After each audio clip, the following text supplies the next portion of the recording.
All right, welcome in. Happy Friday to you. It's time for another edition of Pony Pundits powered by WagerTalk.com. And it's another exciting weekend here in horse racing as we continue to that road to the Derby. And you got 100-point races happening here today at the Louisiana Derby. And I can't think of two guys that I can make more money with this weekend at the track than Marco D'Angelo and, of course, our good buddy Sig in the house here at WagerTalk.com. And, Marco, let me start with you really quick, though, because now it's crunch time, right? You can make up a lot of ground by finishing well in this race, Louisiana Derby. It's only an 8-horse field, but points are everything when it comes to this. Yeah, absolutely. And you look at the point total here, 100 points to the winning horse. You're going to get 40 points for second. So really, you finish second, you got a good shot of getting into that top 20. And I'll tell you, I'm really excited about this one. I think we've got a good handle on this one. And I'll explain when we get to the best bet portion of the show. I just hope that anybody that watched the race last week, we were set for a big score, Joe. And they played bumper cars coming down the stretch. And our horse got taken literally out of the race. He still regrouped and came on to finish third, just beat a second by a head. If he gets that head up, we make a major score. We hit the trifecta $1 ticket 6 times, and both horses, second and third, were 18-1, so would have paid about the same. It was paying like $2.48 per dollar wagered. So that would have been a nice little score for everybody. But the wife probably would have went shopping anyways, and then I'd had to, go somewhere with the winning. So what can I say? Exactly. That's all right. The good news is, Sig, that we got another race here over the weekend. 8-horse field here, but so far so good. It's been a hell of a stakes race season so far for the guys here at Pony Pundits. We've done really well, Joe. And then the Louisiana circuit with Fairgrounds, starting with the LeConte back in January. And then the Risen Star last month, finishing up here with the Louisiana Derby. We've seen a lot of the same horses do battle here. We've seen them exchange first and second place and second and third place. And I think we have some really good horses coming into this weekend. A couple horses will probably lock up their spot in the Derby starting gate, and really looking forward to this race. Yep, and guys, as you can see right there on the screen, Sig's got the opportunity for you to grab his daily racing reports now through the Triple Crown in June there for just $169. Visit him at wt.buzz/Shig. That'll take you right to his page. And Marco as well will not be, it's March. Can you smell it, Marco? That's basketball, my friend. It is March Madness. What a weekend, not only at the track, but of course on the hardwood. And right now, you can grab a 3-day all-access pass. Just visit Marco at WagerTalk.com. That's WagerTalk.com. Go right to his page. You'll see it. You get a 3-day all-access pass. Everything, every selection he has, just $69 right now if you head over there. And guys, we're going to head to the entries here to this 8-horse field. And evens and odds. You want to take a guess as to who's going to... Now, Marco, your odds, because we know, Sig, you were odds last week. Marco gets the first horse this week, and I know he's excited about it. As we go 1 through 8 here, get your thoughts on each of these horses. And, Marco, we're going to start with the number 1 horse there, Star in My Dreams. Luis Saez on this horse. Talk to me about what you think of his chances of actually winning this race here. Well, Sig really wanted me to have the odds because he knows that, I'm the one starring in his dreams. So I'll go ahead and start things off. Wow. With starring in my dreams. And you know what? We do. The big key here is Luis Saez is on board. Now, that's definitely a positive because this horse last time out was very ranked. And Brian Hernandez, who was riding the horse and opted to go to the 3-horse this week. That's usually a sign likes the other horse, but I'm sure the connections weren't happy with the ride because he couldn't hold this horse. The horse was ranked. He fought the horse the entire race, and the horse just didn't race well at all. Sometimes whenever a horse is headstrong like that, you got to let the horse have his way because you're just going to grab the race right out of him. and he finished a disappointing ninth, beat 27 lengths in his last start. So it's kind of hard to put him on the ticket off that race, but I can tell you he'll race much better this week.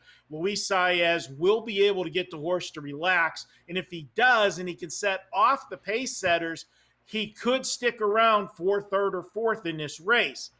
My concern is that if he can hold him and he lets him go, what I'm already anticipating fast fractions in this race or an honest pace could be even faster, which might set this up for a closer.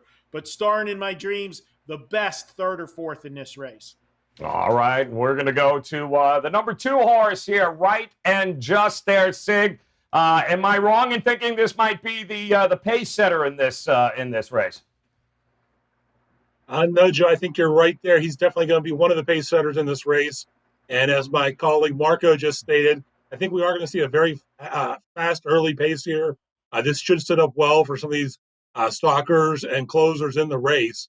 Right and Just was actually claimed out of his maiden victory back here in December at Fairgrounds for 50,000. You normally don't see horses that show up on the Derby Trail coming out of claiming races or being claimed and then put in these type of races. But he's an awesome, again, colt. Trainer Steve Wilson, like I said, they claimed him back in December. He followed that up with another win in an allowance race going wire to wire. And then he came out last month in the Risen Star and took the early lead here in the race, but he was no match for that trio of Loon, Proxy, and Midnight Bourbon, all who he's going to see. He will see here tomorrow in the race at Fairgrounds. I foresee the same type of trip for him here. He should be on that fast early pace. It's going to set this race up, I think, nicely for a nice group of closers in here. I believe Right and Just might be a talented horse and look for him further later on in the year, but I believe he's outclassed by the field here he's going to face on Saturday. All right, 20-1 there on that number 2 horse morning line. Marco, we're going to go to the number 3 here. 12-1 morning line, Run Classic. And you just mentioned Brian Hernandez Jr. Well, he's on board Run Classic. What do you think the chances are here? This is the X Factor horse. He's only got 2 lifetime starts, and you can't fault anything the horse did. In his debut, he finished at a solid second, and Brian Hernandez was aboard. The horse went off, got some money at the window in his maiden race, went off 4-1 on the entry. They liked him, finished second. Okay, come back, and when you see a horse come off a good debut like that, you want to see them break that maiden right back in the next race, and boy, did he ever, and he did it in convincing fashion. He stalked the early pace, sitting second and third, and then when he made his move, he went right by the field to an easy 3.5 length victory. Both times his speed figures improved, and you're looking at his speed figures that put him right there in contention with the best horses in this field. The problem is, can he make the jump from beating maidens to running against these horses in this stake race? I think this horse legitimately has a license to make a big step forward today. I just think he's a tad behind the rest of the field. This is another horse, though. You do not leave him off your exotics, because you don't want to see this horse jump up and have that big race, and all of a sudden people will be talking, where did Run Classic come from? And we know, we've seen a gazillion ads for Run Happy. He might finally have a legitimate son here in this horse, Run Classic. So watch him. Don't throw him off your exotics, but I think he's just a step behind these ones for the win. All right, let's move on to number 4, Proxy here, Sig. 7-2, morning line, John Velasquez aboard. Tell me your thoughts here on number 4, Proxy. Proxy, I think, is one of your major contenders in this race, Joe. The Tapit Colt's the proverbial bridesmaid, running second in both the Lecomte and the Risen Star here at Fairgrounds on the Derby Trail. I like that they're adding blinkers. I wouldn't be surprised at all if that was a suggestion from John Velasquez, who's making the trip to New Orleans after riding him in the Risen Star. But if you guys take a look at this horse's past performances, you're going to see a bunch of flags there. Bump, break, hit the gate. This horse just needs a clean trip. And I'm thinking maybe the blinkers might be what does the trick here and gets him out of the gate cleanly and gets him into a good position. He's never missed an exacta in his career here, and he should offer a decent price on Saturday, as I believe Loon and Midnight Bourbon should attract the attention of the bettors given their wins in the previous Derby trail races here at Fairgrounds. He's 7-2 on the morning line. I think if you guys get that, he's a win bet for you. I think he has a really good shot against this field, and Proxy's definitely in my top selections. All right, well, move on to number 5 here, and if for no other reason, Marco, you got to love the name, Hot Rod Charlie, with Joel Rosario on top, a 3-1 morning line horse here. And what are your thoughts on Hot Rod Charlie heading into this race? Well, this is one of those horses that is an invader coming in from the West Coast. The plus sign, and we talk about it all the time, is does the jockey stick with the horse and make the trip? And Joel Rosario is. So Rosario thinks this might be a candidate for him on the Derby trail. He's making the trip to Louisiana Downs, or to the fairgrounds for the Louisiana Derby. That you've got to take notice of. Then go back and look at his last race. Now, he finished 3rd by a neck. But if you watch the race, he had a horse on the inside and he had a horse on the outside of him. Generally, horses do not like being stuck in the middle. And this horse race game right to the wire, just couldn't get his head up in front. And if he would have been on the outside, I believe he wins the race easily. My only concern here, and his speed figures are all good. We have a tendency to see these horses come from the West Coast. They have flashy numbers because for whatever reason, it seems like they get higher buyer figures on those West Coast tracks, and they come in here and then they take a step backwards. That's my only concern with him. And my other concern is I think he's going to be right there near the front of a hotly contested pace. I don't know if he has that last 16th of a mile left in him if they go too much early. So that's my concern with Hot Rod Charlie, but he's definitely somebody that put him on the bottom ends of your exotics. All right, there you go. That's number 5. We're going to move on to number 6 here. And the morning line favorite, Loon. You had mentioned him, Brad Cox, Florent Giroux here. Talk to me, Sig, about this horse. Is this going to be is it his race to lose? That's correct, Joey. I mean, he's going to be your post-time favorite. He's your morning line favorite. The horse has basically done nothing wrong. You can go back and say, well, what about that 3rd place finish back in January in the Lecomte? That was his first start off a layoff. He was within a length of the winner. So, I mean, it's not like a loss. I mean, or it's not a race you want to cross off and say he performed poorly. He just got beat. We all watched that race. Midnight Bourbon took him wire to wire and never let anybody get past him. Brad Cox has been really hot. He's been training his colt beautifully. If you look at the works here, he's working fast all the time, every time out there. And Giroux's been aboard for all 4 of his career races. He's coming aboard again on Saturday. I think the colt's still improving, and I expect a really big effort out of him here to cement his place in the Kentucky Derby. I hate picking the chalk, but I do when I think they got the best shot. And this is your horse to be in the field. He is going to be my top selection. All right, there you go. Moving on, number 7, Midnight Bourbon here, Marco. What exactly, actually, 3rd, I think, in the Risen Star Stakes. What do you think of their chances here? Yeah, 2 back, he was the winner, Joe, with basically the same horses in the field. They've been just jockeying between 1st, 2nd, and 3rd. My concern for Midnight Bourbon, and we talk about this all the time this time of the year, when you get horses heading to the Derby and they've already got 6 career starts, this is going to be his 7th start. He pretty much is what he is. I always talk about a horse taking that next big step. I think Midnight Bourbon is what we see. This is what he's going to be. And I just think that puts him in a bad spot here. He's going to be in a contender, but I don't think he's a dominating horse in this field.